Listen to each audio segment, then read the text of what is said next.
अचानक पीछे से वही आवाज आई, ट्रिंग ट्रिंग। रामू समझ गया, वो आ चुका था। उसने पीछे देखा, दूर अंधेरे में कंकाल साइकिल चलाते हुए आ रहा था। उसकी आंखों में लाल रोशनी चमक रही थी। रामू ने डरते हुए बाइक तेज की। कंकाल भी तेज हो गया। अब उसकी हंसी पूरे जंगल में गूंज रही थी। रामू पूरी ताकत से मंदिर की ओर भागा, लेकिन तभी कंकाल ने अपनी हड्डी जैसी उंगलियों से उसका कंधा पकड़ लिया। रामू दर्द से चीखा। साधु ने मंत्र पढ़ना शुरू किया, लेकिन इस बार मंत्रों का असर नहीं हुआ। कंकाल ने जोर से चीख मारी और अचानक धूल का बड़ा गुबार उठा। कुछ पल तक किसी को कुछ दिखाई नहीं दिया। जब धूल शांत हुई, रामू वहां नहीं था। उसकी बाइक मंदिर के बाहर गिरी हुई थी, लेकिन रामू गायब हो चुका था। पूरा गांव डर से कांप उठा। उस रात के बाद फिर से रामपुर में दहशत फैल गई और रात होते ही सुनसान सड़क से फिर वही आवाज आने लगी, ट्रिंग ट्रिंग।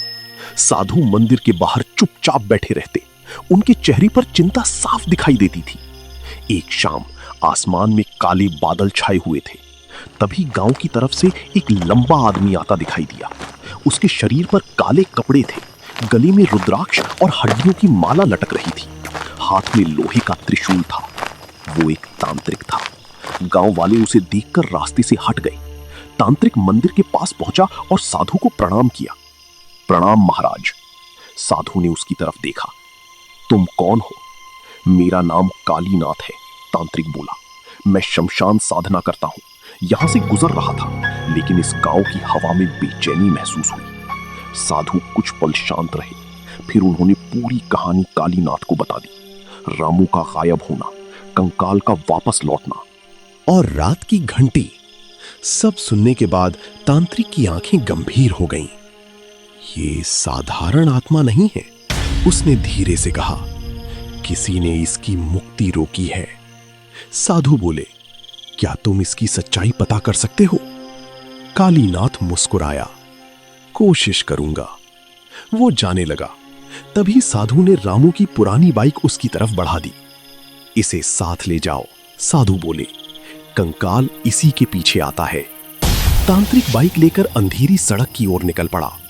रात गहरी होती गई। जंगल में सन्नाटा फैल गया। सिर्फ बाइक की आवाज सुनाई दे रही थी। तभी ट्रिंग ट्रिंग, कालीनाथ मुस्कुराया। आ ही गया। पीछे अंधेरे में लाल आंखें चमक उठी। कंकाल अपनी साइकिल पर तेजी से उसकी तरफ बढ़ रहा था, लेकिन तांत्रिक डरा नहीं। उसने बाइक रोक दी, फिर सड़क के बीच खड़ा होकर जोर से बोला, मैं तेरा दुश्मन नहीं हूं। कंकाल रुक गया। मुझे न्याय चाहिए।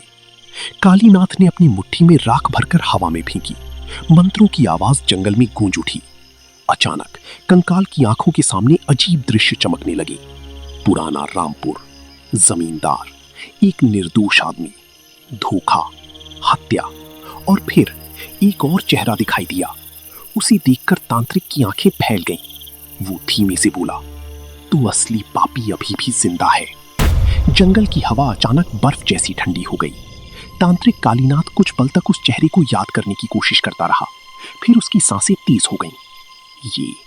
ये तो गांव का मुखिया हरिराम है।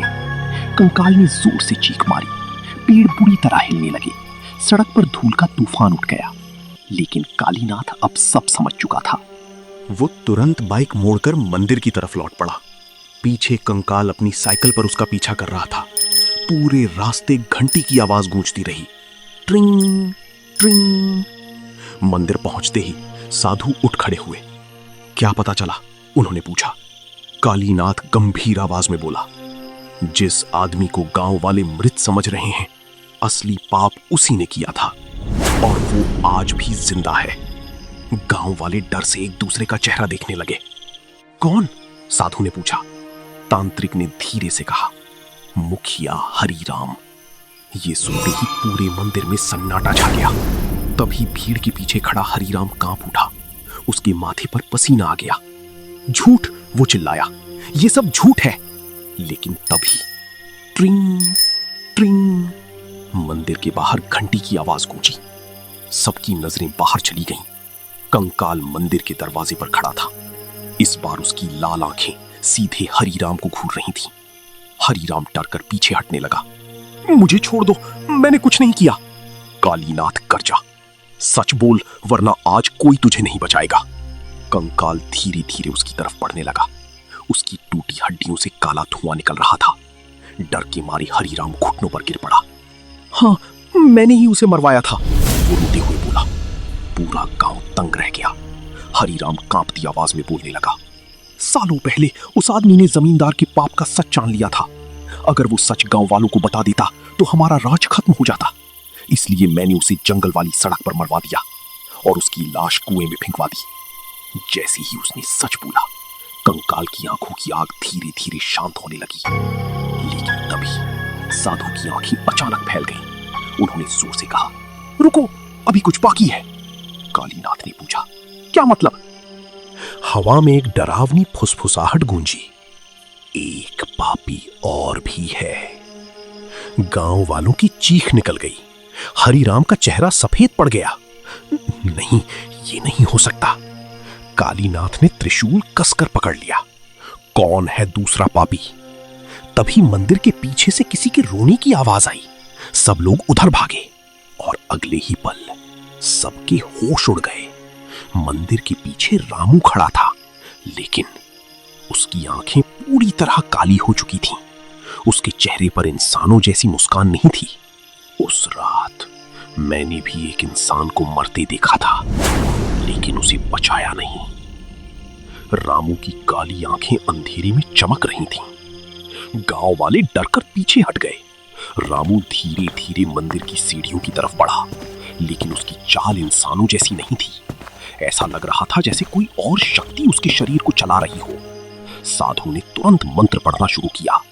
मंदिर के चारों तरफ राख की एक रेखा चमकने लगी। रामू अचानक रुक गया। नहीं, नहीं, मुझे छोड़ दो।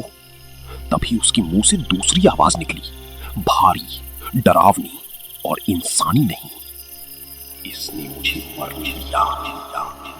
गांव वालों की सांसें अटक गईं। कालीनाथ समझ गया, कंकाल की आत्मा पूरी तरह खत्म नहीं हुई थी। उसका एक हिस्सा रामू के अंदर समा चुका था। साधु ने गंभीर आवाज में पूछा, सच क्या है रामू? रामू कांपने लगा।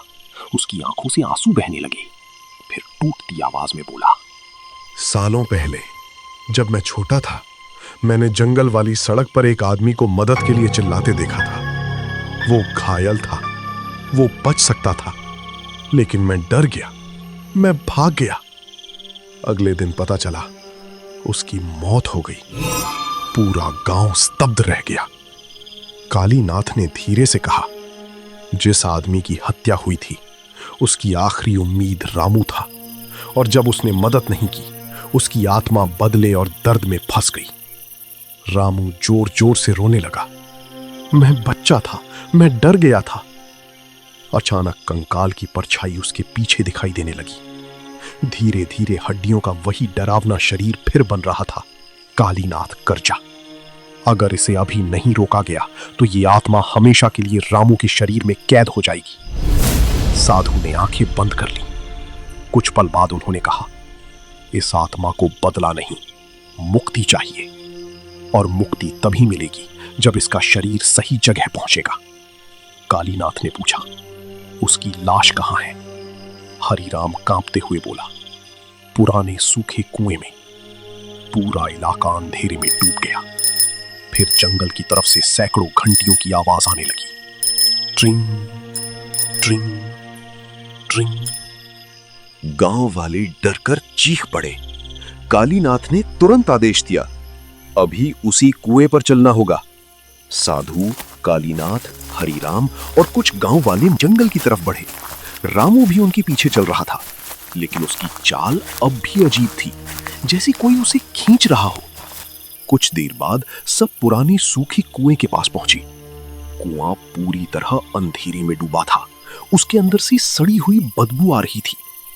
और तभी धीरे धीरे कई कंकाल कुएं से बाहर आने लगे। कालीनाथ की आंखें फैल गईं। हे भगवान, साधु ने कांपती आवाज में कहा, ये सिर्फ एक आत्मा नहीं थी, इस कुएं में और भी लोगों की हत्या हुई थी।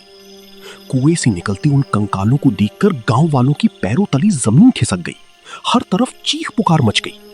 हवा में दर्द भरी आवाजें गूंजने लगी। न्याय, न्याय। सालों से उस कुएं में सिर्फ एक नहीं, कई निर्दोष लोगों की लाशें फेंकी गई थीं।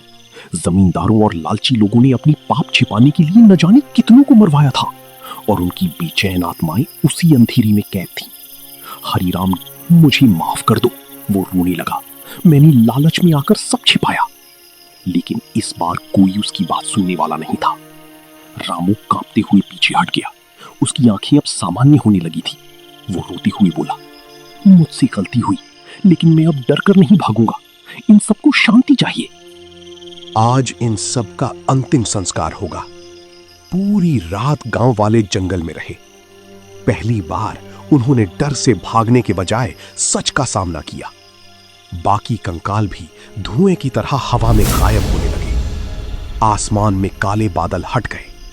सालों बाद रामपुर से डर खत्म हुआ था। हरिराम ने गांव छोड़ दिया।